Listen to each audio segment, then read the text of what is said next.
Students, कैसे हैं आप सब लोग। फॉरेन एक्सचेंज रेट का वन शॉट रिवीजन करते हैं, zero to end complete chapter with diagram, हर एक चीज हर एक कॉन्सेप्ट इन डेप्थ में डीपली अच्छे से रिवाइज करते हैं, पूरा का पूरा chapter in one go. Right, start करते हैं। Foreign exchange rate. Foreign exchange rate कहते किसको हैं? तो यहाँ पे जो फॉरेन एक्सचेंज रेट चैप्टर बना है, ये दो वर्ड से मिलकर बना है। सबसे पहला है फॉरेन एक्सचेंज और दूसरा है क्लास रेट। आप कोई भी सामान मार्केट में खरीदते हो, उसका एक रेट होता है, एक भाव होता है, एक वैल्यू होती है, एक प्राइस होता है, एक कंसिडरेशन होता है। लाइक मैंने अगर ये पेन खरीदा तो मैंने 100 रुपए इसके पे करे हैं। मैंने अगर ये शर्ट खरीदी तो मैंने 200 रुपए इसके पे करे हैं। उसी तरीके से मैंने कैमरा खरीदा तो मैंने इसके 50,000 रुपए पे करे हैं। मैं आपको एग्जाम्पल दे रहा हूँ, ठीक है। तो हम किसी भी चीज की जो वैल्यू लगाते हैं वो उसका रेट है। ये पेन रेट है, ये कैमरा रेट है, शर्ट रेट है। उसी तरीके से फॉरेन एक्सचेंज का जो रेट है उसी को बोलते हैं फॉरेन एक्सचेंज रेट। शर्ट समझ आता है, पेन समझ आता है, कैमरा समझ आता है। फॉरेन एक्सचेंज क्या है? विदेशी मुद्रा, कोई भी विदेशी करेंसी, कोई भी करेंसी, चाहे वो डॉलर हो, पाउंड हो, येन हो, युआन हो, कोई भी करेंसी क्लास अगर आप बाहर से खरीदते हो तो उसकी जो वैल्यू देनी पड़ती है, उसकी जो पेमेंट देनी पड़ती है क्लास आपको, उस एक्सचेंज रेट को ही हम लोग क्या बोलते हैं? Foreign exchange rate. तो फॉरेन एक्सचेंज मतलब फॉरेन करेंसी, रेट मतलब उसकी वैल्यू। तो फॉरेन एक्सचेंज रेट मतलब फॉरेन करेंसी की value, right. So, foreign exchange rate refers to the rate at which one unit of foreign currency can be exchanged for number of units in domestic currency.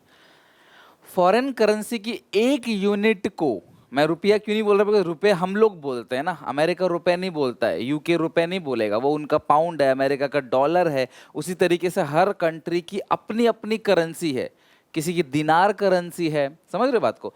तो उस एक unit of foreign currency को, यानी $1 को पाने के लिए आपको इंडियन में मान लो 83 रुपये एग्जाम्पल ले लेते हैं कि ये एक एक्सचेंज रेट है।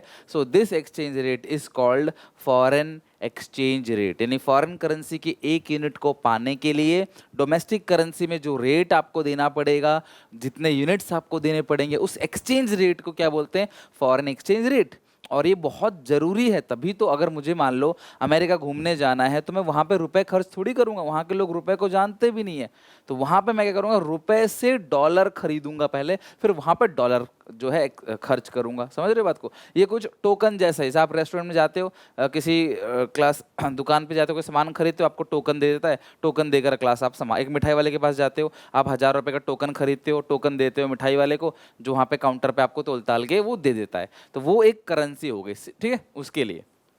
तो फॉरेन एक्सचेंज रेट क्या है? ये वो रेट है जिस रेट पे आप फॉरेन करेंसी खरीदते हो। It is the price paid in domestic currency in order to get 1 unit of foreign currency. Foreign currency की एक यूनिट को पाने के लिए जो पेमेंट आप डोमेस्टिक करेंसी में करते हो, उस रेट को क्या बोलते हैं class? Simple foreign exchange rate. जैसे एग्जाम्पल, $1 अगर 83 रुपीज का है तो ₹1 में डॉलर का 1/83 पार्ट ही आपको मिलेगा। ₹1 की वैल्यू 1/83 है, जबकि $1 की वैल्यू जो है वो क्लास 83 रुपीज है। इस एक्सचेंज रेट को क्या बोलते हैं? Foreign exchange rate. अभी एक्सचेंज रेट 3 अलग अलग टाइप के होते हैं। सबसे पहला है फिक्स्ड एक्सचेंज रेट सिस्टम, दूसरा है फ्लेक्सिबल। फ्लेक्सिबल को ही फ्लोटिंग भी बोलते हैं, ठीक है, ध्यान रखना। फ्लेक्सिबल एक्सचेंज रेट को फ्लोटिंग एक्सचेंज रेट ही बोलते हैं। और तीसरा है मैनेज फ्लोटिंग, ठीक है। अच्छा, ये जो पहला है ना फिक्स्ड, दूसरा है फ्लेक्सिबल, तीसरा इन दोनों का मिक्स है, हाइब्रिड है, ठीक है। इसको बोलते हैं हाइब्रिड, मतलब इन दोनों का मिक्स है, इन दोनों से मिलकर बना हुआ है मैनेज फ्लोटिंग रेट सिस्टम। ये इन दोनों से मिलकर बना हुआ है, फिक्स्ड और फ्लेक्सिबल एक्सचेंज रेट से मिलकर क्या बना? Manage floating rate of exchange, ठीक है, या मैनेज फ्लोटिंग रेट सिस्टम। ये तीसरा पार्ट है। तो पहला फिक्स्ड एक्सचेंज रेट, दूसरा फ्लेक्सिबल, तीसरा मैनेज फ्लोट। अच्छा, अब फिक्स्ड एक्सचेंज रेट सिस्टम कहते किसको हैं? ये बहुत पहले चला करता था। ये वो रेट ऑफ एक्सचेंज है जहां पे हर कंट्री की जो गवर्नमेंट है वो अपनी करेंसी का प्राइस डिसाइड करते हैं कि हमारी करेंसी की इतनी प्राइस है।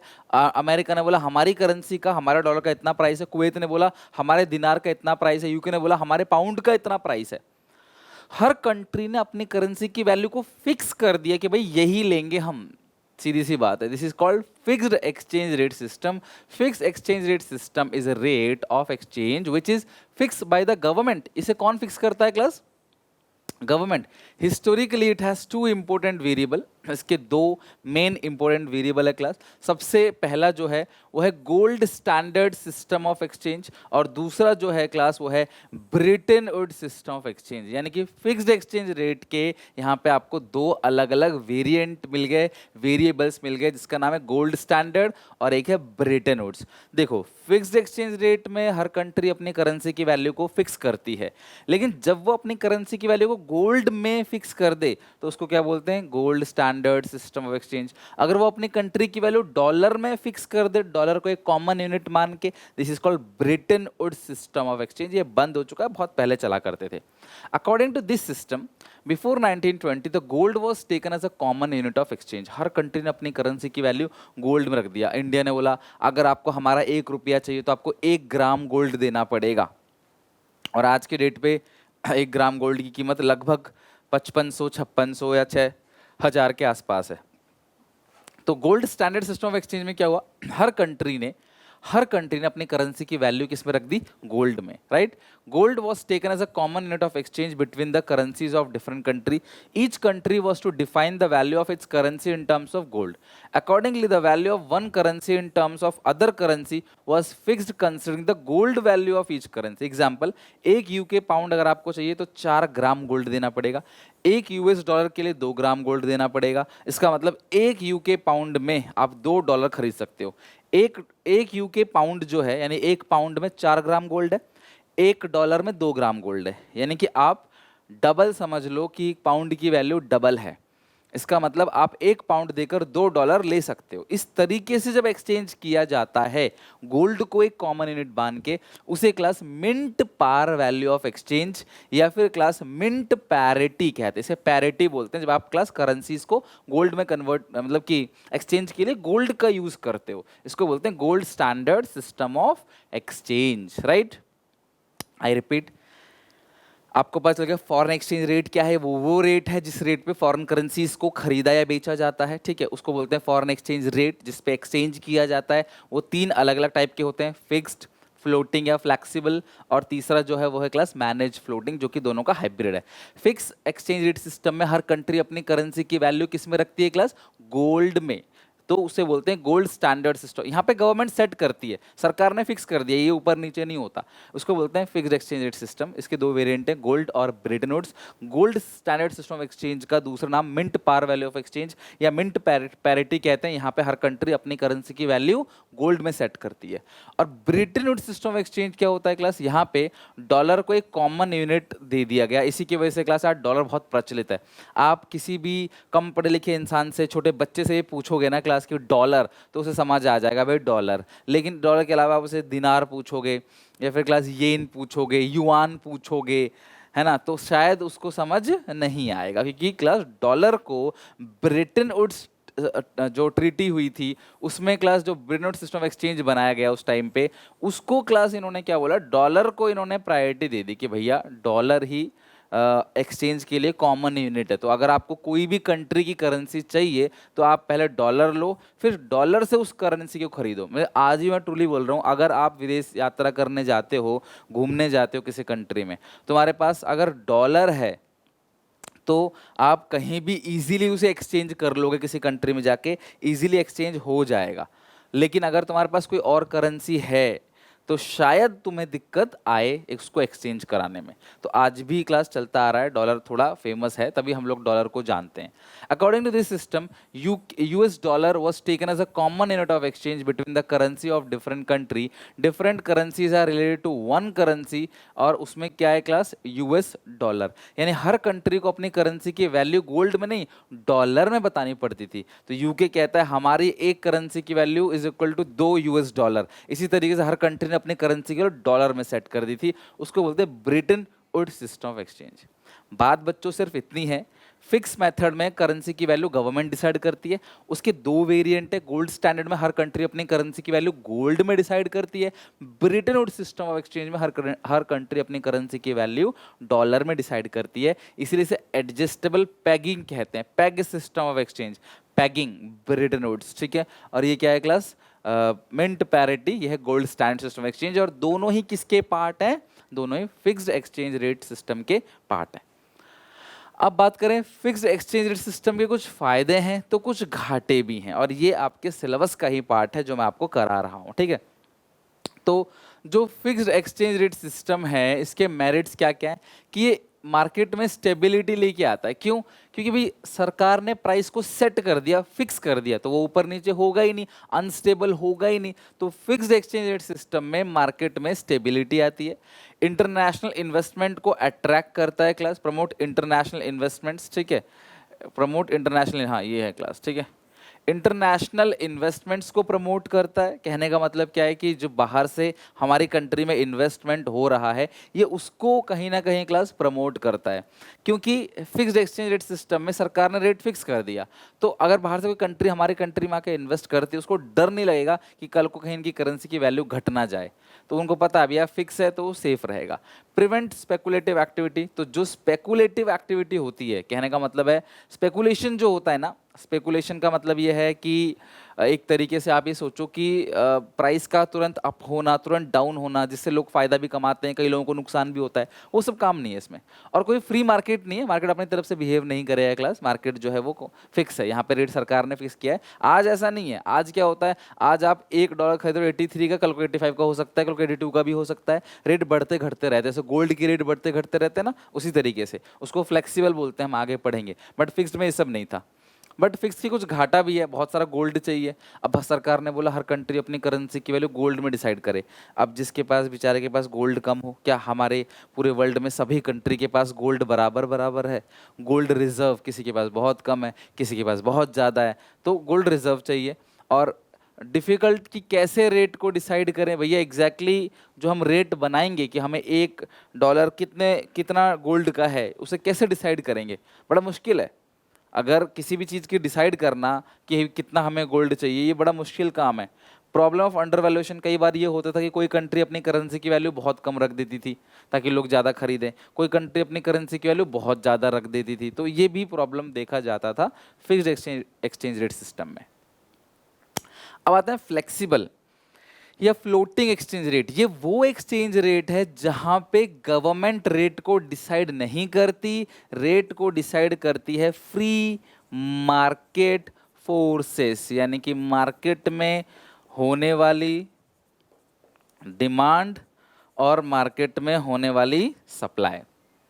तो फ्लेक्सिबल और फ्लोटिंग एक्सचेंज रेट क्या होता है? It is the rate which is determined by the demand for and supply of different foreign currency in market. In other word, flexible exchange rate में market force यानी कि demand और supply कितनी हो रही है किसी करेंसी की, वो देखते हुए रेट रखा जाता है। डिमांड अगर ज़्यादा है तो रेट हाई होगा, डिमांड अगर कम है तो रेट लो होगा। आज डॉलर का इतना बढ़ता चला जा रहा है डिमांड, हम लोग इतना बाहर से सामान खरीद रहे हैं, डॉलर का रेट बढ़ता चला जा रहा है। जब मैं पहले पढ़ाया करता था तभी कोई 45 रुपए के आसपास रेट हुआ करता था। आज मैं 83 पढ़ा रहा हूँ कि $1 इज इक्वल टू 83 रुपीज़, तो कितना डबल बढ़ गया लगभग। The exchange rate at which foreign currency is at which demand for foreign currency is equal to supply for foreign currency is called equilibrium rate or normal rate या par rate of exchange। equilibrium rate of exchange, normal rate of exchange, par rate of exchange वो rate of exchange है जहाँ पे foreign currency की demand foreign currency की supply के बराबर है। जितनी demand हो रही है डॉलर की, अगर उतनी supply हो जाएगी, उस टाइम पे जो भी भाव होगा, रेट होगा, उसको बोलते हैं equilibrium rate of exchange। तो फ्लेक्सिबल में डिमांड सप्लाई का खेल है कि इक्विलिब्रियम प्राइस क्या होगा, डिमांड सप्लाई पे डिपेंड करता है क्लास प्राइस क्या होगा। आज 83 रुपीज़ जो डॉलर का प्राइस है वो किसी इंसान ने नहीं रखा है, वो डिमांड कितनी हो रही है डॉलर के पूरे इंटरनेशनल मार्केट में और सप्लाई कितनी हो रही है उस बात पे डिपेंड करता है। It is a flexible rate because it tends to change in accordance with the changes in demand supply of different currencies in foreign exchange market. तो फॉरेन करेंसी की कितनी डिमांड हो रही है, कितनी सप्लाई हो रही है, ये इस बात पर डिपेंड करता है। इसीलिए ये फ्लोटिंग या फ्लेक्सिबल एक्सचेंज रेट है जो फिक्स नहीं है, यहाँ पे चेंजेस होते रहते हैं, हर पॉइंट पे डेली चेंजेस होते रहते हैं। फायदा क्या है इसका? इक्विलिब्रियम लेवल का पता चल जाता है बिकॉज जहाँ डिमांड सप्लाई दोनों बराबर होगी उसको इक्विलिब्रियम रेट हम पता चल जाएगा। गोल्ड रिजर्व की हमें जरूरत नहीं है। Free market, no unwanted control of government. अब यहाँ पे भी फ्री मार्केट है क्योंकि अनवांटेड कंट्रोल जो है वो सरकार का नहीं है, मार्केट फ्री है। मार्केट अपने आप से डिमांड सप्लाई देखते हुए प्राइस को डिसाइड करेगा, सरकार कोई प्रॉब्लम नहीं करेगी और ना ही कोई अंडर वैल्यूएशन ओवर वैल्यूएशन जैसी समस्या है। तो आपको पॉइंट सेम लगेंगे, जो फिक्स मेथड के मेरिट डिमेरिट थे बिल्कुल अपोजिट है फ्लेक्सिबल के मेरिट और डिमेरिट। ओके चलो नेक्स्ट। डीमेरिट क्या है? इनस्टेबिलिटी है, बहुत इनस्टेबल है। वहां पे स्टेबिलिटी थी, उसकी मेरिट, इसका डीमेरिट है। स्पेकुलेटिव एक्टिविटी, प्राइस ऊपर नीचे जाता है तो लोग फायदा कमा लेते हैं, सस्ता हो गया तो खरीद लेंगे, महंगा हो गया तो बेच देंगे, रिजर्व कर लेंगे अपने पास अगर सस्ता हो गया तो। इनफ्लेशनरी, महंगाई क्लास बढ़ती है इससे। होता क्या है क्लास की क्रिएट इन्फ्लेशनरी सिचुएशन। इन्फ्लेशन जो फ्लेक्सिबल मार्केट है ना, फ्लेक्सिबल में क्योंकि आपको गोल्ड की जरूरत नहीं है, समझ रहे बात को? फ्लेक्सिबल मार्केट में आपको गोल्ड की जरूरत नहीं है, तो आरबीआई गोल्ड रख के क्या करता है क्लास? नोट प्रिंट करता है। फिक्स मेथड में क्या होता था? गोल्ड चाहिए था तो हम लोग गोल्ड देकर फॉरेन करेंसी खरीदते थे। लेकिन आपको ये पता होना चाहिए कि जब भी आरबीआई नोट छापता है, जब भी आरबीआई नोट प्रिंट करता है, उसके लिए क्लास सरकार को एक फिक्स अमाउंट ऑफ गोल्ड देना पड़ता है। तो अब सरकार आराम से फिक्स अमाउंट ऑफ गोल्ड दे सकती है क्योंकि यहाँ पे फ्लेक्सिबल में तो गोल्ड की जरूरत ही नहीं है। तो आरबीआई नोट ज़्यादा प्रिंट करेगी, नोट ज़्यादा प्रिंट करेगी तो महंगाई भी बढ़ेगी, सर्कुलेशन नोट का बढ़ेगा, महंगाई बढ़ेगी। This create inflationary pressure. और रिस्क ऑफ फॉरेन ट्रेड, अब रिस्क भी है। पहले फॉरेन ट्रेड और इन्वेस्टमेंट आसानी से हो जाता था, अभी फॉरेन ट्रेड और इन्वेस्टमेंट रिस्क है। क्यों? पहले आसानी से क्यों होता था, मतलब पहले की सिचुएशन में क्योंकि रेट फिक्स था तो उनको डूबने का डर नहीं था। आज क्या है, मार्केट में पैसा लेके आएंगे बाहर के लोग और क्या पता डाउन हो जाए रेट, तो डूबने का खतरा भी रहेगा। मान लो मैं अमेरिका का कोई इन्वेस्टमेंट कर रहा हूँ, कल को वो डॉलर का रेट ऊपर नीचे हो जाए, अप एंड डाउन हो जाए और मुझे नुकसान भी हो सकता है। फिक्स में कोई नुकसान नहीं है, फ्लेक्सिबल में क्या हो सकता है क्लास? नुकसान हो सकता है। तो ये इसके डीमेरिट है। हालांकि फिर भी इन्वेस्टमेंट पहले से बढ़ती चली जा रही। लोग जो आजकल, पहले के लोग इतना बाहर का सामान नहीं खरीदते थे, जब से एलपीजी आया है धीरे धीरे लोग बाहर का सामान खरीद रहे हैं, बाहर बिजनेस कर रहे हैं, तो काफ़ी कुछ इंप्रूवमेंट आया है कंट्री के अंदर। ये हो गया क्लास फ्लेक्सिबल एक्सचेंज रेट के मेरिट डिमेरिट। ध्यान समझना। Third is most most important, और ये आपको क्लास अच्छे से लर्न करना है क्योंकि ये आपको एग्जामिनेशन में लिखने को आ सकता है। मैनेज फ्लोटिंग, या इसको डर्टी फ्लोटिंग भी बोलते हैं। ये हाइब्रिड एक्सचेंज रेट है। ये फिक्स्ड और फ्लेक्सिबल दोनों का मिक्स है, फिक्स्ड और फ्लेक्सिबल दोनों से मिलके बना है। It is system in which exchange rate is determined by the market forces of demand supply in international market. आप बोलो सर ये तो फ्लेक्सिबल है, हाँ यहाँ तक फ्लेक्सिबल है, but when domestic currency is heavily depreciating, then Reserve Bank of India intervenes to place some influence on exchange rate so that it remains within the desired limits. It is also called dirty floating. Here RBI sell foreign exchange in international money market so that the supply of foreign exchange increases. Managed floating is a hybrid or fixed exchange rate and hybrid of fixed and flexible exchange rate system. सारी बातें अच्छे समझाऊंगा, सुनो मेरी बात। सबसे पहले मुझे एक चीज का आंसर आप सब बच्चे दोगे। किसी चीज की सप्लाई अगर बढ़ेगी तो उस चीज का रेट कम होगा या ज्यादा होगा? अगर सप्लाई बढ़ेगी, मार्केट में भरपूर आलू, भरपूर टमाटर अवेलेबल है। अब पहले टमाटर का रेट बहुत बढ़ गया था 200 रुपए किलो के आसपास, लेकिन धीरे धीरे मार्केट में टमाटर की सप्लाई बढ़ने लगी, मार्केट में बहुत टमाटर है तो रेट क्या होंगे? कम। तो किसी भी चीज़ की सप्लाई अगर बढ़ेगी, अवेलेबिलिटी अगर ज़्यादा होगी तो रेट जो होंगे क्या होंगे? कम। होटल के कमरे खाली पड़े हैं तो तुम्हें सस्ते में भी रूम दे देगा, और बड़े भरे पड़े हैं, क्लास सीजन का टाइम है, तुमको डबल ट्रिपल में रूम मिलेगा, वही बात है। तो मैनेज फ्लोटिंग सिस्टम बेसिकली क्या होता है?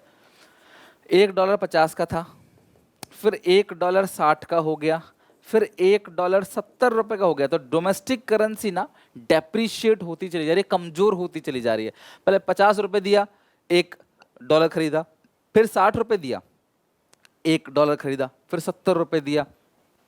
तो आरबीआई करती क्या है? आरबीआई कहती है भैया ये तो बहुत दिक्कत की बात है, ये तो रेट कंटिन्यू बढ़ता चला जा रहा है, डोमेस्टिक करेंसी की वैल्यू कम होती चली जा रही है। तो आरबीआई क्या करता है कि मार्केट में डॉलर की सप्लाई करने लग जाता है, और डॉलर की सप्लाई अगर बढ़ेगी तो रेट क्या हो जाएगा? फिर बढ़ेगा नहीं, रेट कंट्रोल में आ जाएगा। सीधी सी बात है, रेट जो है, डॉलर की सप्लाई बढ़ेगी मतलब आरबीआई मार्केट में डॉलर लोगों को देगा। आरबीआई बोलेगा हम दे रहे हैं 60 में, जिनको डॉलर चाहिए वो हमसे ले लो 60 रुपए में, तो लोग यहाँ जाएंगे नहीं मार्केट में, सीधा आरबीआई से खरीदेंगे और रेट क्या हो जाएगा? कम हो जाएगा। मेरी बात समझ रहे हो? मान लो हम 3-4 दुकानदार हैं, ठीक है, कोई बहुत महंगे में सामान बेचे जा रहा है, मैं आया, मैंने बोला अभी हम महंगे में सामान नहीं बेचेंगे, हम बहुत लो प्राइस में बेचेंगे, तो लोग मेरे पास आ जाएंगे, उससे खरीदेंगे ही नहीं, जिसकी वजह से क्लास क्या होगा, वो भी प्राइस क्या करेगा, फिर कम करेगा। ये वही सिचुएशन है। तो मैनेज फ्लोटिंग में होता क्या है, ध्यान सुनना, जब डोमेस्टिक करेंसी की वैल्यू घटती चली जा रही होती है तो आरबीआई फॉरेन करेंसी की सप्लाई को बढ़ा देता है, और जब फॉरेन करेंसी की सप्लाई बढ़ेगी तो जो एक्सचेंज रेट है वो कम हो जाएगा और लिमिट के अंदर आ जाएगा। मैं इसको बेहतर समझाने के लिए तो मैं डायग्राम समझाता हूँ, ठीक है। मैनेज फ्लोटिंग का डायग्राम देखो क्या होगा। ये हो गया फॉरेन एक्सचेंज रेट, ये हो गया demand supply of foreign exchange, ये हो गया फॉरेन एक्सचेंज सप्लाई, ये हो गया फॉरेन एक्सचेंज की डिमांड, ये हो गया इक्विलिब्रियम पॉइंट, राइट। ये हो गया मान लो 10, 20, 30, 40, ये 40 रुपये है, ठीक है। Quantity 1, 2, 3, 4, okay. अब होता क्या है, रेट हो गया 40 रुपए, तो आरबीआई क्या करती है, फॉरेन करेंसी की सप्लाई को बढ़ा देगी। तो ये रहा सप्लाई, जैसी सप्लाई बढ़ेगा, डिमांड कांस्टेंट है, सप्लाई S1 आ गया, तो नया पॉइंट जहां सप्लाई डिमांड कट कर रहा है वो ई डैश हो गया। तो आप देखोगे रेट 40 से घट के क्या हो गया, 30 हो गया, और क्वांटिटी बढ़ गया, सप्लाई बढ़ी तो क्वांटिटी बढ़ी, लेकिन रेट जो है वो 40 से घट के क्या हो गया, 30 हो गया।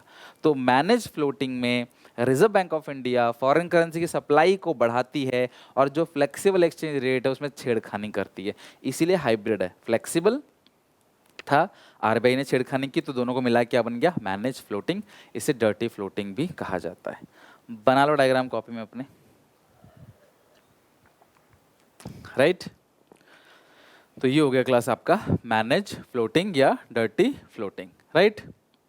चलो अब सवाल ये है, डिमांड फॉर फॉरेन एक्सचेंज, हमें फॉरेन करेंसी चाहिए क्यों, why we demanded foreign exchange. मैं इंडिया में रहता हूं, मैं रुपए देके 10 चीजें खरीदता हूं, तो मुझे फॉरेन करेंसी क्यों चाहिए। अगर मुझे बाहर देश से कोई भी सामान खरीदना होगा तो मुझे फॉरेन करेंसी चाहिए। सर हम तो कई सारी चीजें खरीदते हैं, हमने तो रुपए ही दिया है। देखो हमने दुकानदार को रुपए दिया है, पर दुकानदार ने तो बाहर डॉलर में पेमेंट की होगी ना, तभी बाहर की चीजें महंगी मिलती हैं, तभी आईफोन इंडिया में इतना महंगा मिलता है, राइट, क्योंकि एक्सचेंज रेट लग जाता है। अब अमेरिका से खरीदो सस्ता, या जिस कंट्री की करेंसी स्ट्रांग है वहां देखो सस्ता मिलेगा आपको। To purchase the goods and services from other country, देखो विदेश गुड्स एंड बाहर से गुड्स एंड सर्विसेज खरीदते हैं अगर, तो हमें क्या चाहिए, फॉरेन करेंसी चाहिए। अमेरिका कहता है $1000 का आईफोन है, मान लेते हैं आईफोन 14 मान लो, ठीक है, $1000 का है, तो उनके लिए $1000 हो गया। लेकिन हम जब यहाँ पे खरीदते तो हमारा $1 83 रुपए का है, तो ये 83,000 का हमको पड़ता है। कल को $1 100 का अगर हो गया तो हमें ये 1000, ये फ़ोन 1 लाख का पड़ेगा। यानी उनका रेट ठीक है, लेकिन जब कन्वर्ट हो जाता है तो हमें बहुत महंगा पड़ता है। तो जब भी हम बाहर से सामान खरीदते हैं तो हमें डॉलर चाहिए। हम बाहर अगर प्रॉपर्टी खरीदते हैं, लैंड, बिल्डिंग, प्लांट, मशीनरी, कुछ भी खरीदेंगे अलग अलग कंट्री में, तो हमें डॉलर चाहिए। हमारे सर पे जो इंटरनेशनल लोन है अगर हम वो रीपे करेंगे तो हमें डॉलर चाहिए। अगर हम किसी को गिफ्ट देना चाहते हैं, अमेरिका में कोई है हम उसे गिफ्ट देना चाहते हैं, या किसी और कंट्री में कोई है हम उसे गिफ्ट देना चाहते हैं, तो हमें फॉरेन करेंसी की जरूरत पड़ेगी। और अगर हम घूमना चाहते हैं, फॉरेन टूर लेना चाहते हैं, हम स्विट्जरलैंड घूमना चाहते हैं, पेरिस जाना चाहते हैं, हम लोग मान लो मलेशिया जाना चाहते हैं, तो भी हमें क्या चाहिए, फॉरेन करेंसी, उनकी करेंसी। तो ये सारे रीजंस है जिसकी वजह से फॉरेन करेंसी की डिमांड की जाती है। तो सवाल क्या है, why foreign exchange is demanded, और what are the sources of demand for foreign exchange. Foreign exchange की डिमांड क्यों करते हैं और फॉरेन एक्सचेंज के डिमांड के सोर्सेज क्या क्या है, मतलब हम लोगों को फॉरेन करेंसी बेसिकली क्यों चाहिए। तो ये वो सारे रीजन है जिसकी वजह से क्लास हमें फॉरेन करेंसी की जरूरत पड़ती है, राइट। अच्छा एक चीज और, जैसा आपने पहले पढ़ रखा है क्लास की, फॉरेन एक प्राइस में और डिमांड में इनवर्स रिलेशनशिप होता है। ध्यान समझना, किसी भी चीज का प्राइस अगर बढ़ेगा तो उसकी डिमांड कम होगी। तो सेम यही रूल यहाँ भी है, अगर फॉरेन एक्सचेंज रेट बढ़ेगा तो फॉरेन करेंसी की डिमांड कम होगी। अगर डॉलर महंगा हो गया तो डॉलर की डिमांड हम कम करेंगे, बाहर से चीज़ें कम खरीदेंगे, बाहर टूर कम लेंगे। तो फॉरेन करेंसी जैसे जैसे बढ़ता चला जाएगा उसका भाव हम उसकी डिमांड क्या करते चले जाएंगे, कम करते चले जाएंगे। तो इसका डायग्राम देखो, ये है क्लास डिमांड, ठीक है, और ये इस तरीके से हो गया प्राइस, ये रहा डिमांड, ये रहा। जैसी प्राइस बढ़ा फॉरेन एक्सचेंज का तो डिमांड क्या हो गया, कम हो गया। तो यहाँ पे क्या है, फॉरेन एक्सचेंज रेट यानी फॉरेन करेंसी का प्राइस, यहाँ है demand for foreign exchange rate. तो आप क्या देख रहे हो, देयर इज इनवर्स रिलेशनशिप, जैसी फॉरेन एक्सचेंज रेट और बढ़ेगा ऊपर जाएगा, देखो डिमांड और नीचे आएगी, ठीक है। और अगर ये नीचे आता है मान लो तो डिमांड बढ़ेगी। तो फॉरेन एक्सचेंज रेट और डिमांड फॉर फॉरेन एक्सचेंज में कैसा रिलेशनशिप है, inverse relationship. There is an inverse relationship between demand for foreign exchange and foreign exchange rate. That is, increase in foreign exchange rate leads to decrease in demand for foreign exchange and vice versa. Foreign exchange rate यानी dollar महंगा होगा, dollar की demand हम लोग कम करेंगे, obviously हमारा budget ही नहीं होगा. फॉरेन एक्सचेंज रेट कम होगा तो हम डॉलर की डिमांड ज़्यादा करेंगे. ये है रीज़न. आई क्लास बात समझ? तो डिमांड क्यों करते हैं वो समझ आ गया. प्राइस और डिमांड में इन्वर्स रिलेशनशिप होता है, तो फॉरेन एक्सचेंज रेट और डिमांड फॉर फॉरेन एक्सचेंज में भी आपको इन्वर्स रिलेशनशिप देखने को मिलेगा. अब बात करते हैं सप्लाई को. डिमांड करते हैं ना तो फॉरेन करेंसी जाता है. अगर मैं डिमांड कर रहा हूं तो फॉरेन करेंसी जाएगा. सप्लाई में फॉरेन करेंसी का इनफ्लो होगा. तो हमारे पास आता कैसे कैसे है, जाता कैसे कैसे, तो हमने देख लिया. बाहर चीज खरीदते हैं, बाहर इन्वेस्टमेंट करेंगे, टूर लेंगे तो जाएगा. अब डॉलर आएगा क्या? सप्लाई का मतलब इनफ्लो. तो वाई फॉरेन एक्सचेंज सप्लाइड और what are the sources of supply of foreign exchange. सबसे पहला, अगर हम एक्सपोर्ट करेंगे, पहले हम इंपोर्ट कर रहे थे तो डॉलर की डिमांड कर रहे थे. अब हम बेचेंगे बाहर कंट्री को सामान तो हमारी कंट्री में डॉलर आएगा. फॉरेन डायरेक्ट इन्वेस्टमेंट, अगर हम एफडीआई, अगर बाहर से लोग हमारे यहाँ इन्वेस्टमेंट करेंगे तो हमारे पास डॉलर आएगा. हमें गिफ्ट, डोनेशन, चैरिटी अगर मिलेगा अलग अलग कंट्री से तो हमारे पास डॉलर आएगा. और supply of foreign exchange also comes when foreign tourist comes into home country. अगर फॉरेन टूरिस्ट हमारी कंट्री में आते हैं तो भी हमें फॉरेन एक्सचेंज मिलेगा. तो फॉरेन एक्सचेंज इन सारी चीज़ों से मिलता है. टूरिस्ट आएंगे, डॉलर लेके हमारी कंट्री में कन्वर्ट करा के रुपए खर्च करेंगे. और बाहर से लोग हमारे यहाँ इन्वेस्ट करेंगे, फैक्ट्री खोलेंगे, कंपनी लगाएंगे तो भी हमारे पास फॉरेन करेंसी आएगा. These are sources. और ये क्वेश्चन एग्जामिनेशन में आता है. डिमांड के सोर्सेस क्या क्या हैं, सप्लाई के सोर्सेस क्या क्या हैं, और व्हाट आर द सोर्सेस बोल लो, या वाइस फॉरेन एक्सचेंज सप्लाइड, ये सब. तो इन सबसे फॉरेन करेंसी हमारी कंट्री में आएगा. और आपने सबने पढ़ रखा है फॉरेन एक्सचेंज प्राइस का डिमांड के साथ इन्वर्स रिलेशनशिप होता है और प्राइस का सप्लाई के साथ डायरेक्ट रिलेशनशिप होता है. तो रेट जितना बढ़ेगा हम चाहेंगे उतना ज़्यादा डॉलर हमारे पास आए. हम क्या चाहेंगे, गोल्ड हमारे पास ज़्यादा हो या हमारे पास सिल्वर ज़्यादा हो? तो हम चाहेंगे सिल्वर ज़्यादा, तो महंगी चीज़ें हमारे पास ज़्यादा हो. तो फॉरेन एक्सचेंज रेट और सप्लाई फॉर फॉरेन एक्सचेंज में डायरेक्ट रिलेशनशिप है. ये रहा फॉरेन एक्सचेंज रेट, ये रहा सप्लाई फॉर फॉरेन एक्सचेंज. जैसे ही फॉरेन एक्सचेंज रेट बढ़ेगा फॉरेन करेंसी की सप्लाई भी बढ़ेगी. यानी foreign exchange rate and supply for foreign exchange में डायरेक्ट रिलेशनशिप है. there is a direct relationship between supply of foreign exchange and foreign exchange rate.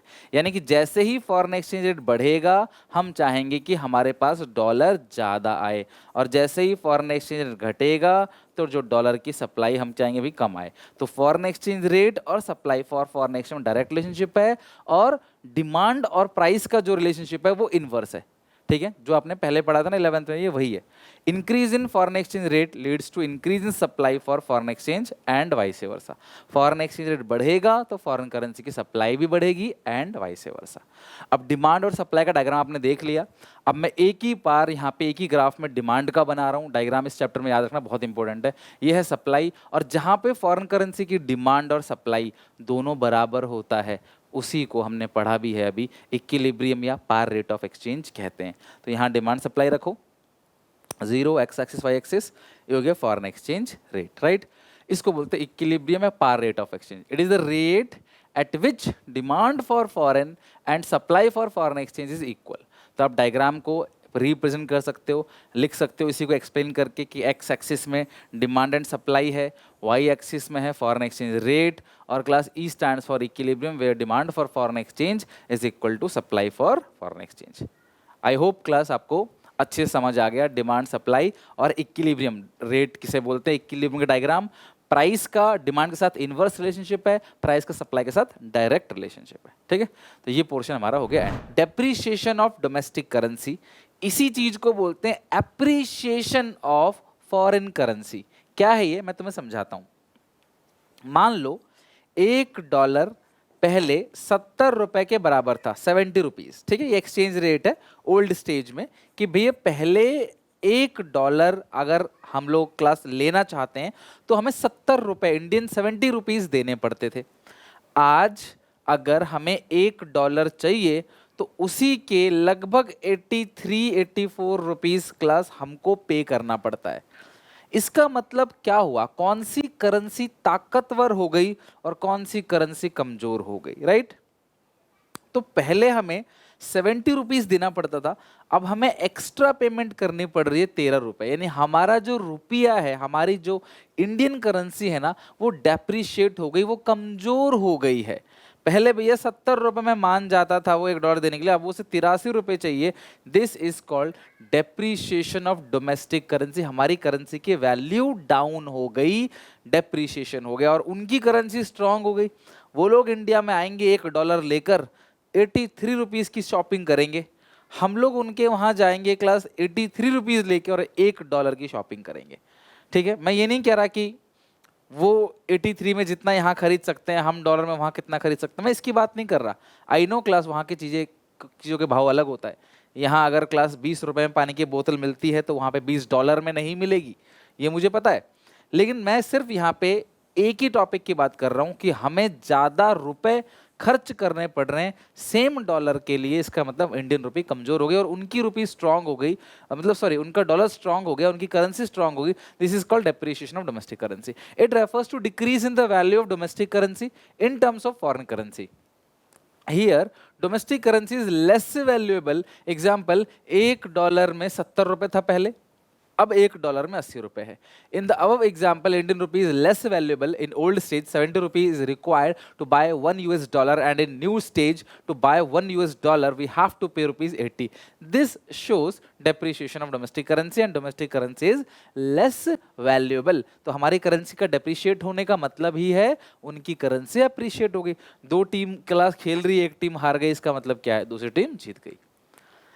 अब सवाल यह है कि डेप्रिसिएशन होता क्यों है, क्या रीजन है कि हमारी करेंसी लेस वैल्यूएबल हो गई? तो दो रीजन है, ध्यान समझना। सबसे पहला, हम फॉरेन करेंसी की डिमांड ज्यादा कर रहे हैं या उनकी सप्लाई कम हो रही है। यही दो रीजन है डेप्रिसिएशन ऑफ डोमेस्टिक करेंसी का। अगर आप मेन डायग्राम देखो तो ये इक्विलिब्रियम का डायग्राम बन गया। ये रहा डिमांड, ये रहा सप्लाई, ये हो गया इक्विलिब्रियम। अगर हम लोग फॉरेन करेंसी की डिमांड ज़्यादा करेंगे, अगर हम विदेशी गुड्स को ज़्यादा खरीदेंगे कि हमें यही चाहिए, हमें बाहर से सामान खरीदना है, इंडियन कंपनीज का नहीं लेके, आपके पास जो कौन सा फ़ोन है, आई होप आपके पास हाथ में जो भी फ़ोन होगा वो इंडियन कंपनी का तो नहीं होगा। आप में से सोचो कितने सारे बच्चे यहाँ पे देख रहे हैं। तो यही है कि हम लोग बाहर से चीज़ें खरीदते हैं, हम सब इंक्लूडिंग मी, हम सब लोग बाहर से चीज़ें खरीदते हैं, जिसकी वजह से डिमांड हम लोग फॉरेन करेंसी की ज़्यादा करते हैं, जिसकी वजह से हमारी करेंसी कमज़ोर हो जाती है। Depreciation of domestic currency. हालांकि इस डेप्रिसिएशन के भी कुछ फायदे घाटे हैं, ऐसा नहीं कि सिर्फ घाटा ही घाटा है, फायदा भी है जो आगे चल के बात करेंगे। तो आप देखो ये मेन डायग्राम बना, डिमांड को मैंने बढ़ा दिया, राइट वर्ड शिफ्ट कर दिया। तो जैसे ही मैं डिमांड को शिफ्ट करूं, नया डिमांड ये बन गया, ई डैश यहाँ कट हो गया क्लास। तो ये देखोगे एक्सचेंज रेट जो है आर से बढ़कर आर डैश हो गया, ठीक है, यानी कि फॉरेन एक्सचेंज रेट बढ़ गया। This is called depreciation of domestic currency. मान लो पहले ₹40 देना पड़ रहा था, ₹50 देना पड़ेगा। इसको हम लोग बोलते हैं डेप्रिसिएशन ऑफ डोमेस्टिक करेंसी, ठीक है। अच्छा, अब एक बार क्लास अच्छे से इस डायग्राम को फिर से बना के मैं आपको दिखा देता हूँ। ये हो गया x0, आप मेरे साथ साथ बनाओ, फॉरेन एक्सचेंज रेट, और ये हो demand supply of foreign exchange. Okay, ये इस तरीके से एक डायग्राम हम लोग बना देते हैं इक्विलिब्रियम का। ये हो गया D S S, E stands for equilibrium. तो आप यहाँ देखोगे ये हो गया इक्विलिब्रियम प्राइस, ये हो गया इक्विलिब्रियम क्वांटिटी, ठीक है, ये हो गया डन। अब अगर हम लोग फॉरेन करेंसी की डिमांड ज्यादा करेंगे तो डिमांड ज्यादा करने से डिमांड कर्व कहाँ शिफ्ट होगा? Right word, D dash D dash. जो डी डी था वो बढ़कर क्या हो जाएगा? D dash D dash. नया इक्विलिब्रियम बन जाएगा ई डैश पॉइंट। तो यहाँ पे क्या हुआ? डिमांड बढ़ गई, और आप नोटिस करोगे तो आर से आर डैश रेट भी बढ़ गया। पहले मान लो ₹100 था, अब 120 हो गया, फिर 70 था, अब 80 हो गया। This is called depreciation of domestic currency, यानी कि हमारी करेंसी इज लेस वैल्यूएबल क्योंकि रेट डिमांड ज़्यादा करने से एक्सचेंज रेट बढ़ गया, ठीक है। इसका उल्टा, अगर आप डिमांड ज़्यादा करते हो तो भी एक्सचेंज रेट बढ़ेगा, या अगर सप्लाई कम करोगे तो भी एक्सचेंज रेट बढ़ेगा। तो ये जो डायग्राम है आपको पेपर में बनाना है अगर आपको रीजन पूछा जाता है, और एक्सप्लेनेशन कुछ ऐसा देना है। Increase in demand for foreign currency and increase in demand for foreign exchange leads to rise in foreign exchange rate in the given diagram as demand increase from D D to D dash D dash.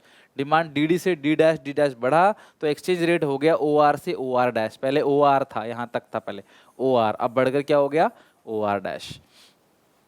This is called class, इस चीज को हम लोग क्या बोलते हैं depreciation का reason, यानी कि जब आप डिमांड बढ़ाओगे तो करेंसी जो है वो डेप्रिशिएट होगा। ओके, दूसरा है डिक्रीज इन सप्लाई, या फिर अगर सप्लाई कम हो जाए, ठीक है, अगर सप्लाई जो है वो कम हो जाए। Okay, a decrease in supply of foreign exchange leads to rise in foreign exchange rate in the given diagram as supply decreases from ss to s dash then the exchange rate increases from or to or dash। अगर supply कम करोगे, supply मतलब आ नहीं रहा, अगर हमारा dollar आ ही नहीं रहा तो इसका मतलब जो थोड़ा बहुत डॉलर है वो महंगा बिकेगा। तो अगर सप्लाई पीछे चला गया, उसी तरीके से जो आपने ग्राफ बनाया था, पहले मेन डायग्राम बनाओ, ई पे कट करो, सप्लाई को पीछे की तरफ लेके जाओगे एस डैश तो नया पॉइंट यहाँ टच करेगा ई डैश, तो एक्सचेंज रेट बढ़ गया और क्लास यहाँ पे क्वांटिटी जो है वो कम हो गई। दिस इज कॉल्ड, इसको हम लोग बोलते हैं लेफ्टवर्ड शिफ्ट इन सप्लाई, और ये रीजन बनता है डिक्रीज इन सप्लाई, रीजन बनेगा डेप्रिसिएशन ऑफ डोमेस्टिक करेंसी। तो डोमेस्टिक करेंसी डेप्रिशिएट मतलब हमारी करेंसी की वैल्यू कम हो गई, और जब हमारी करेंसी की वैल्यू कम हो गई इसके दो कारण है, इंक्रीज इन डिमांड, हम डिमांड ज़्यादा कर रहे हैं, हमें डॉलर चाहिए, डॉलर महंगा मिल रहा है, या फिर सप्लाई कम है, डॉलर आ ही नहीं रहा। और सप्लाई कम क्यों है, सप्लाई के कारण क्या क्या है, एक्सपोर्ट कम है। सप्लाई कम क्यों है, क्योंकि बाहर से इन्वेस्टमेंट हमारे पास नहीं आ रही। सप्लाई कम क्यों है, क्योंकि बाहर से टूरिस्ट हमारे पास नहीं आ रहे। सप्लाई कम क्यों है, क्योंकि बाहर से लोग हमारे यहाँ इन्वेस्ट नहीं कर रहे, हमारा सामान नहीं खरीद रहे। तो ये सारी वजह से हमें डॉलर आ नहीं रहा हमारे पास। अगर हमारे पास डॉलर नहीं आएगा तो रेट क्या होगा क्लास, बढ़ जाएगा, जो थोड़ा बहुत है वो महंगा बिकेगा। अगला है effects of depreciation of domestic currency on export. सारे बच्चे ध्यान से समझना, लैंग्वेज तो आपको लिखना ही है बट पहले अंडरस्टैंडिंग करते हैं। $1, पहले अमेरिका वाले इंडिया में आते थे, $1 लेकर 70 रुपए की इंडिया से शॉपिंग करके ले जाते थे, ठीक है। तो इंडिया का जो एक्सपोर्ट होता था वो कितना होता था भाई, वो लोग यहाँ से ले जा रहे हैं, इसका मतलब हम लोग उनको बेच रहे हैं। तो अगर हम लोग उनको बेच रहे हैं मतलब हम लोग देश से बाहर बेच रहे हैं, तो वो एक्सपोर्ट ही तो हुआ, वो सेल थोड़ी हुआ। अब क्या हुआ, अब वो आज $1 लेके आते हैं और इंडिया से 80 रुपए का सामान उठाकर अपने देश में ले जाते हैं। इट मीन्स जो एक्सपोर्ट है वो 80 का है। तो सीधा सीधा तुम्हें यहाँ पे आंसर मिल गया कि अगर डोमेस्टिक करेंसी डेप्रिशिएट होगा तो उससे एक्सपोर्ट हमारा बढ़ जाएगा। तो यानी कि हम अगर अपने दुकान का माल सस्ता कर रहे हैं तो इससे फायदा यह है कि माल ज़्यादा बिकेगा, एक्सपोर्ट क्या होगा क्लास, इंक्रीज होगा। मेरी बात समझ रहे हो। और जानबूझकर सरकार ने 1991 में, इवन उससे पहले भी डीवैल्यूएशन लेके आई थी। सरकार जानबूझ करती तो उसको डेप्रिसिएशन नहीं बोलते, डीवैल्यूएशन बोलते हैं, पढ़ेंगे आज आगे चल के, ठीक है। तो सरकार अपने आप करती है, अपने दुकान की कीमत की वैल्यू कम कर देती है सामान की वैल्यू, ताकि लोग ज़्यादा खरीदें यहाँ से, तो एक्सपोर्ट बढ़ता है, राइट। अच्छा, अगर मैं इंपोर्ट की बात करूँ, पहले हम लोग अमेरिका के पास जाते थे, $1 देते थे, सॉरी 70 रुपये देते थे, $1 का सामान लेके आते थे, ठीक है। अब हमारा क्या हो गया कि अब हमें अमेरिका जाने के लिए और वही $1 का सामान खरीदने के लिए 70 की जगह 80 रुपये देना पड़ेगा। पहले हमें 70 रुपये देना पड़ता था, $1 का सामान खरीद के लाते थे। अब उसी $1 के सामान के लिए 80 रुपये देना पड़ेगा, तो हम लोग सामान कम खरीदेंगे, हमारा इंपोर्ट जो है वो क्या होगा, कम होगा, और एक्सपोर्ट क्या होगा, बढ़ेगा। तो डेप्रिसिएशन ऑफ डोमेस्टिक करेंसी का एक्सपोर्ट पे क्या फर्क पड़ेगा, तो एक्सपोर्ट बढ़ेगा। रीजन ध्यान रखना, डेप्रिसिएशन के 2 रीजन है, और डेप्रिसिएशन का इंपैक्ट एक्सपोर्ट पे क्या पड़ेगा, इंपोर्ट पे क्या पड़ेगा। तो एक्सपोर्ट बढ़ेगा और इंपोर्ट क्या होगा, घटेगा। आओ रीड करते हैं, अच्छे से पढ़ते हैं। Depreciation of domestic currency means a fall in the price of domestic currency, say rupee in terms of foreign currency, say dollar. It means $1 can be exchanged more rupee.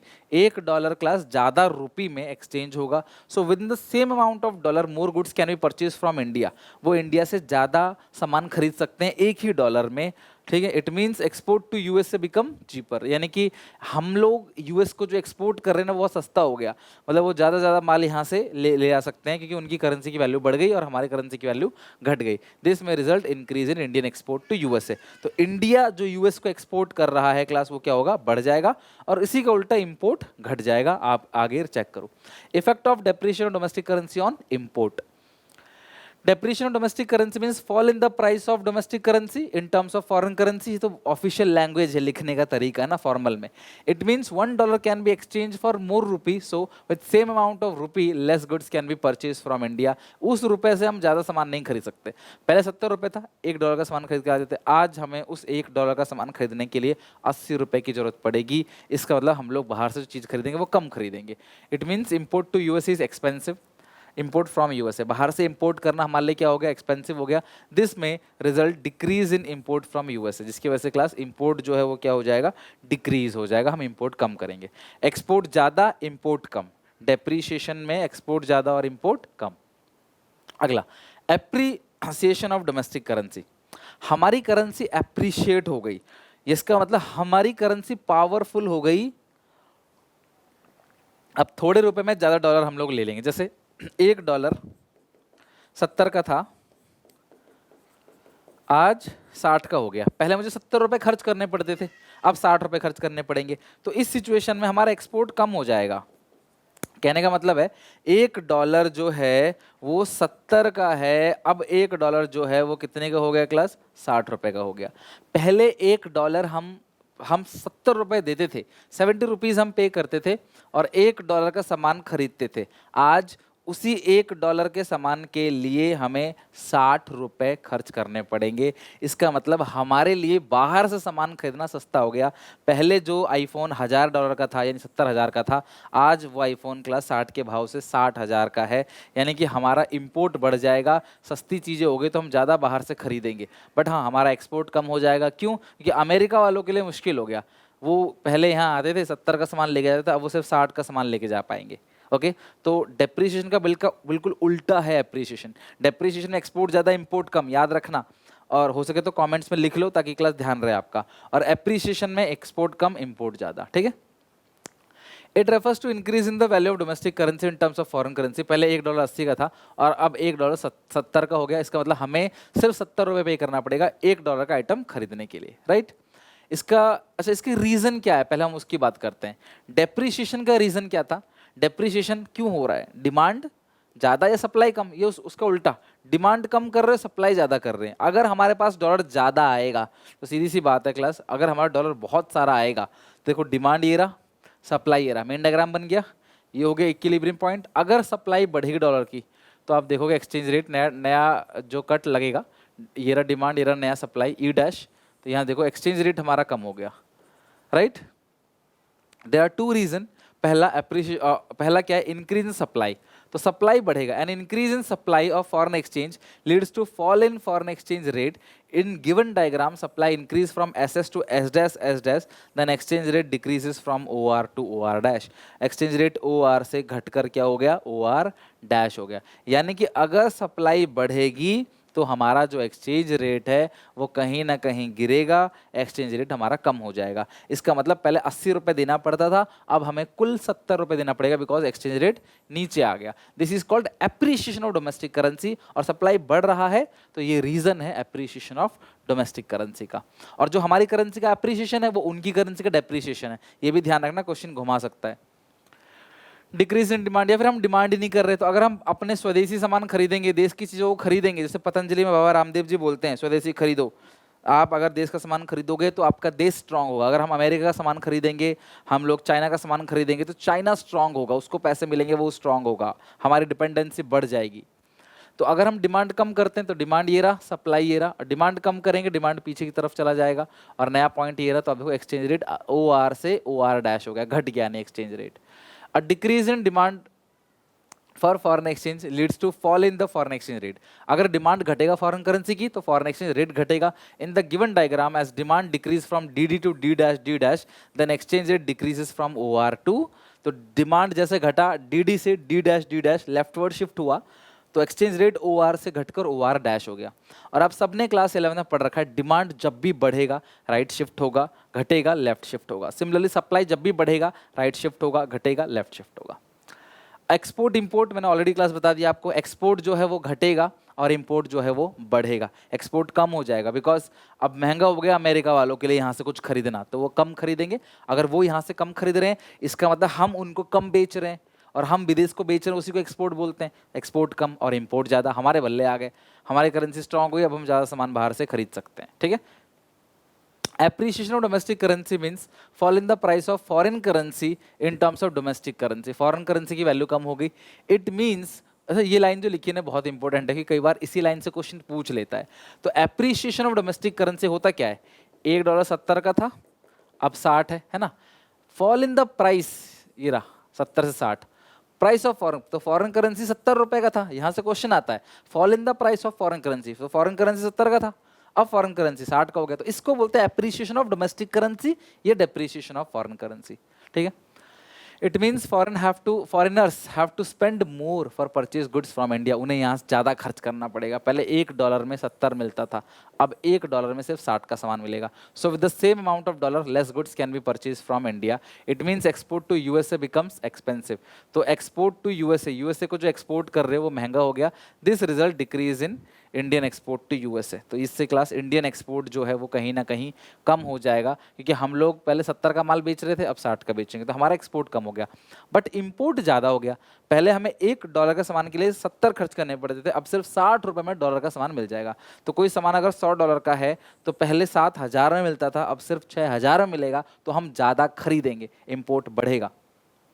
Appreciation of domestic currency means fall in the price of, ये तो same line लिखी है, it means Indian have to spend less for purchase goods from abroad. So with the same amount of rupee, more goods can be purchased from abroad. It means import from USA become cheaper. तो हम बाहर से सामान खरीदते हैं, सस्ता हो गया। This result to increase in Indian import from USA. तो import बढ़ेगा। मैं आपको फिर से रिपीट कर देता हूँ एक बार अच्छे से, तो आप भूलना नहीं। तो ये है class depreciation of domestic currency, ये है appreciation of domestic currency. Depreciation में हमारा एक्सपोर्ट बढ़ता है, इंपोर्ट कम होगा। एप्रिसिएशन में हमारा एक्सपोर्ट कम होगा और इंपोर्ट बढ़ेगा। डेप्रिसिएशन के दो रीज़न है, डिमांड बढ़ता है या सप्लाई कम होता है। इसके दो रीज़न है क्लास, सप्लाई बढ़ता है या डिमांड कम होता है। ये आप हमेशा ध्यान रखना, इससे ये पूरा टॉपिक आपके दिमाग में इकट्ठा बना रहेगा, भूलोगे नहीं। चलो यहाँ तक क्लियर हो गया। अब बात करते हैं क्लास डीवैल्यूएशन और डेप्रिसिएशन का फर्क क्या है। दोनों का मतलब सेम है कि डोमेस्टिक करेंसी की वैल्यू घट गई, मतलब सेम है। दोनों का यही मतलब है, डोमेस्टिक करेंसी की वैल्यू घटेगी तो एक्सपोर्ट ज़्यादा इंपोर्ट कम, दोनों का यही मतलब है। लेकिन डीवैल्यूएशन सरकार करती थी और डेप्रिसिएशन मार्केट करता है। Devaluation fixed exchange rate system में होता था, डेप्रिसिएशन फ्लेक्सिबल या फ्लोटिंग एक्सचेंज रेट सिस्टम में होता है। Meaning it refers to fall in the price of domestic currency under fixed exchange rate system. यहाँ भी सेम है, fall in the price of domestic currency under flexible exchange rate system. Control किसके पास है, government के पास। Control किसके पास है, market forces of demand supply के पास। एक्सचेंज रेट मैकेनिज्म ये फिक्स रेट सिस्टम में आता है और ये फ्लेक्सिबल या फ्लोटिंग रेट में आता है। तो ये छोटे छोटे 3 पॉइंट हैं, बट पेपर में क्लास पूछा जा चुका है 3 नंबर में। Difference between devaluation depreciation maximum 3 number में पूछा सकता है, इससे ऊपर तो ये चैप्टर ही नहीं है। तो 3 पॉइंट आप हमेशा ध्यान रखना। हमारा लास्ट टॉपिक इस चैप्टर में that is called foreign exchange market. अब जैसे सब्जी मंडी में सब्जी खरीदते हो ना, ऐसे एक मार्केट होती है फॉरेन करेंसी खरीदने के लिए। तो क्या ये कोई जगह है, नहीं एक मैकेनिज्म है, ये कोई ऐसी जगह नहीं है जो आप वहां गए और वहां पे आपको डॉलर मिल जाएगा। मंडी लग रही है, बोल रहे हैं डॉलर भरो, डॉलर भरो, डॉलर भरो भरो, डॉलर भरो, ऐसा सब्जी नहीं बिक रही यहाँ पे। ये एक मैकेनिज्म है, यानी एक ऐसी मार्केट जहाँ पे आप फॉरेन करेंसी को खरीद और बेच सकते हो। लोग फॉरेन करेंसी रखते भी हैं इन्वेस्टमेंट पर्पज से। मान लो आपने $1 रख लिया होता आज से 10 साल पहले, तो 40-50 का था, आज वो 80 का है, तो आप बेचते तो 50 की जगह आपको 80 मिलता है कि नहीं। तो फॉरेन एक्सचेंज मार्केट एक ऐसी मार्केट है जहाँ पे लोग फॉरेन करेंसी को खरीदते और बेचते हैं। फॉरेन एक्सचेंज मार्केट का फंक्शन क्या है, international transfer of foreign currency. देखो ये मार्केट है तभी हमें किसी भी देश की करेंसी मिल जाती है। क्लास हम इस मार्केट से, अब इसका फिजिकल एग्जिस्टेंस ऐसा कोई मार्केट जैसा नहीं है, लेकिन बहुत सारे लाइसेंस लेके लोग बैठे हुए हैं जो फॉरेन करेंसी एक्सचेंज करते हैं। तो आप उनसे जाके फॉरेन करेंसी कितना भी ले सकते हो क्लास, वैलिड प्रूफ दे के और क्लास पेमेंट करके, राइट। तो international transfer of foreign currency तो आप पूरे वर्ल्ड में फॉरेन करेंसी को ट्रांसफर कर देते हो इस मार्केट की वजह से। अगर ये मार्केट है तभी आप फॉरेन करेंसी खरीद सकते हो, बेच सकते हो और फॉरेन करेंसी का पूरे वर्ल्ड में ट्रांसफर कर देते हो, right. Provide credit for foreign trade, अगर तुम्हें विदेशी व्यापार करना है तो भी तुम्हें फॉरेन करेंसी की जरूरत पड़ेगी। तो फॉरेन करेंसी कहाँ से लोगे? फॉरेन एक्सचेंज मार्केट में। तो फॉरेन एक्सचेंज मार्केट क्या करता है? फॉरेन ट्रेड को प्रमोट करता है, प्रोवाइड करता है पैसे ताकि आप फॉरेन ट्रेड कर सको। Hedging foreign exchange risk. Hedging means covering exchange risk. It is done by foreign exchange rate in forward transaction through banks. Foreign exchange market make a contract to buy or sell foreign exchange in advance to pay in future date at predetermined price. इसी कहानी सुनते हैं क्या है ये। आज की date मान लेते हैं, क्लास मान लो 20 अक्टूबर है, ऐसा मैंने सिर्फ मान लिया, ठीक है। नहीं, आप मान लो 20 अक्टूबर नहीं, 1 अक्टूबर मान के चलो, ठीक है। और आपको 31 दिसंबर को किसी को पेमेंट करना है। आपने $1,00,000 का सामान खरीदा, आपने $1,00,000 का सामान खरीदा है, आपको 31 तारीख को पेमेंट करनी है, ठीक है। तो आपने बोला ठीक है हम आपको 31 को पेमेंट दे देंगे, 31 दिसंबर को खरीदा आपने, 1 अक्टूबर को है। तो एक अभी डॉलर जो है मान लेते हैं 80 रुपये का, तो 1,00,000 इंटू 80, 80 लाख, यानी कि आप 80 लाख का माल खरीदे हो। 3 महीने बाद आप जाते हो जब पेमेंट करने, तब आपको पता चलता है कि डॉलर का रेट 80 नहीं है, डॉलर का रेट 100 है। $1,00,000 देना है, $1 आज 100 का मिल रहा है, तो इसका मतलब आपको 1,00,000 इंटू 100, 1 करोड़ रुपए खर्च करने पड़ेंगे। सामान खरीदा था 80 लाख का, 20 लाख का सीधा घाटा 3 महीने में, क्योंकि डॉलर का रेट बढ़ गया। मेरी बात समझ रहे हो? तो इस सिचुएशन से बचने के लिए ये इंसान क्या करेगा? फॉरेन एक्सचेंज मार्केट में जाएगा और वहाँ पहले से डील कर लेगा कि मुझे आज से 3 महीने बाद $1,000 की जरूरत पड़ेगी, 3 महीने के बाद। तो आप मुझे बताओ कितने में दोगे? तो एक फिक्स दोनों मिलके डिसाइड कर लेते हैं लो प्राइस में कि कल को चाहे डॉलर 100 का हो चाहे 150 का हो, उससे मतलब नहीं है, चाहे कम हो जाए उससे मतलब नहीं है, ये फिक्स होता है भैया इतने में तुम्हें डॉलर मिल जाएगा। अग्रीमेंट हो जाता है कि भैया हम आपको 81 रुपीज़ में या 85 रुपीज़ में डॉलर देंगे आज से 3 महीने बाद, भले ही वो किस भी रेट पे चल रहा हो। तो रिस्क कवर हो जाता है। चलो कल को 200 हुआ, 100, 150 हुआ, 120 हुआ, हमें मतलब नहीं है, हमें तो जी 85 रुपीज़ ही पे करने हैं, ठीक है। तो दिस इज कॉल्ड हेजिंग। तो इसीलिए हेजिंग का मतलब क्या है कि जब आप मार्केट से जाके ना फ्यूचर में जो ट्रांजेक्शन करने वाले हो उसके लिए आप आज से सेटल अग्रीमेंट बना लेते हो ताकि फ्यूचर में आपका रिस्क कवर हो जाए, उसे बोलते हैं हेजिंग, फॉरेन एक्सचेंज रिस्क। तो ये 3 फंक्शन है किसके? फॉरेन एक्सचेंज मार्केट के। अब फॉरेन एक्सचेंज मार्केट 2 तरीके का होता है, spot market, forward market. Spot market होता है डेली ट्रांजैक्शन के लिए। अगर तुम्हें डेली फॉरेन करेंसी चाहिए तो आप कहाँ जाओगे? स्पॉट मार्केट में। मुझे आज चाहिए, कल चाहिए, मुझे डेली बेसिस पे चाहिए, मुझे पैसे दे रहा हूँ, करेंसी ले रहा हूँ, उसको बोलते हैं स्पॉट मार्केट। लेकिन फॉरवर्ड मार्केट क्या होता है? जब मुझे 3 महीने बाद चाहिए डॉलर, जो हमने अभी पढ़ा हेजिंग, हेजिंग वाला क्या है? 3 महीने बाद चाहिए, तो फॉरवर्ड मार्केट है। देखो ये फॉरवर्ड ट्रांजैक्शन, फ्यूचर डिलीवरी के लिए होता है हेजिंग, ठीक है। स्पॉट मार्केट क्या होता है? It is that market which handle only spot या करंट ट्रांजैक्शन या daily nature transaction. It operate daily nature transaction. The rate of exchange which is determined in the spot market is known as spot rate of exchange. Spot market में जो rate decide होता है उस rate को हम लोग क्या बोलते हैं? Spot rate of exchange. और फॉरवर्ड मार्केट क्या होता है? It is that market which handle such transactions of foreign exchange which are meant for future delivery. It does not deal in spot transactions. जो फॉरवर्ड मार्केट है ना, उसमें daily transaction नहीं होता, फ्यूचर डिलीवरी। 3 महीने बाद चाहिए, 6 महीने बाद चाहिए, साल भर बाद चाहिए dollar. It determine a rate of exchange for future is called forward rate of exchange. सुनो, स्पॉट मार्केट में डेली नेचर का ट्रांजेक्शन होता है, उस रेट को बोलते हैं spot rate of exchange. Forward market में फ्यूचर डिलीवरी के लिए ट्रांजेक्शन किया जाता है, उसको बोलते हैं फॉरवर्ड रेट ऑफ एक्सचेंज। तो इतनी सारी चीज़ें हैं फॉरेन एक्सचेंज रेट जो चैप्टर है उसके अंदर। और वेटेज कितना है? Just 3 marks. मैं कहूँ सबसे ज़्यादा इंपॉर्टेंट वही है, एप्रिसिएशन डेप्रिसिएशन, उसका इम्पैक्ट क्या पड़ेगा एक्सपोर्ट इंपोर्ट पे, पहला, और दूसरा डिमांड और सप्लाई ऑफ फॉरेन एक्सचेंज, ये सारी चीज़ें। तो यहाँ तक अच्छे से पढ़ लेना। ये चैप्टर यहाँ पे एंड करते हैं। आई होप आपको समझ आया होगा। स्कूल में, ट्यूशन में, जहाँ भी आपने पढ़ा है, आप अगर देखो तो उससे मैंने कोशिश करी है बहुत बेहतर समझाने की। अच्छा लगे तो प्लीज़ लाइक करना, कमेंट करना, सपोर्ट करना। बाकी मिलते हैं नेक्स्ट वीडियो में। Till then take care, bye bye.